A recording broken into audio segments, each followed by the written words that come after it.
G'day, welcome to Todd's Kitchen. During Christmas, who doesn't love fruitcake? But let's mix it up with some chocolate and make it even more delicious. It's a little bit out there, but trust me, it works. So join me today as I make my version of a chocolate fruitcake.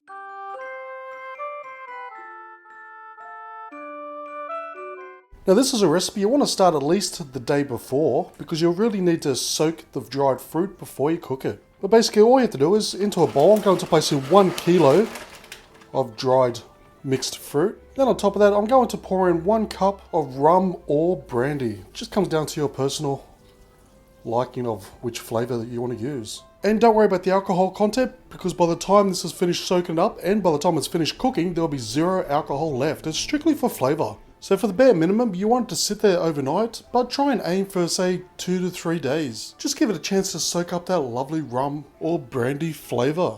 Okay, so I've had the fruit soaking overnight. So now today, into a mixing bowl, I'm going to place in 250 grams of softened butter, then 1.5 cups of firmly packed brown sugar. And it still surprises me today, people always ask me, why is it firmly packed? Simply because of the moisture content in the brown sugar, it doesn't sit as easily as normal sugar. So if you firmly pack it, you're going to get the right amount. And then finally to that, I'm just going to add a teaspoon of vanilla extract. And with a hand or stand mixer, give it a good mix up for a few minutes until it's nice and fluffy.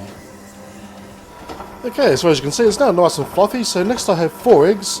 So just add in 1 at a time, let it mix through. Then we're going to add the 2nd egg, then 3rd egg, and so forth. Okay, so next I'm going to add in 2 cups of regular plain flour, and then 1/2 cup of self-raising flour, then 1/2 cup of cocoa powder, then a tablespoon of mixed spice or allspice. Same thing, just different names. Then mix to combine. Now that that's completely mixed through, next I'm going to add in 1/2 cup of melted dark chocolate. Then I'm going to follow it up with 3/4 cup of roughly chopped up hazelnuts. And finally the fruit mixture that we've had soaking overnight. And just carefully mix it through to combine. And lastly, I just have a lined and greased springform pan. So just simply place all of our mixture into our springform pan.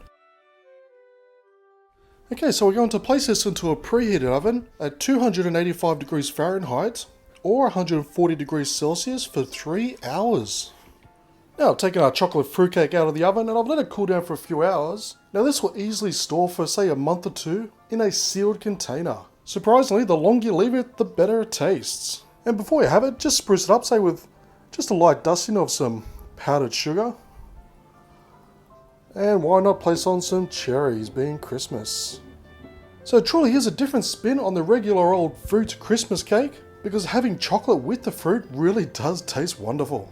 Just picture those times where you've dipped fruit in chocolate, and whether you have this on Christmas Day or any time of the year, to be honest, it's going to taste simply delish. And the best part is, it's incredibly simple to make and it keeps for such a long time. The longer you leave it, the better. So thank you for watching this episode of Todd's Kitchen. As always, I'll leave a list of ingredients down below, as well as links to my Facebook, Twitter, Instagram, and Home Handy Hints channel. And please do me a massive favour by giving this video a thumbs up, leave a comment and subscribe, and I'll see you next time for another delicious recipe.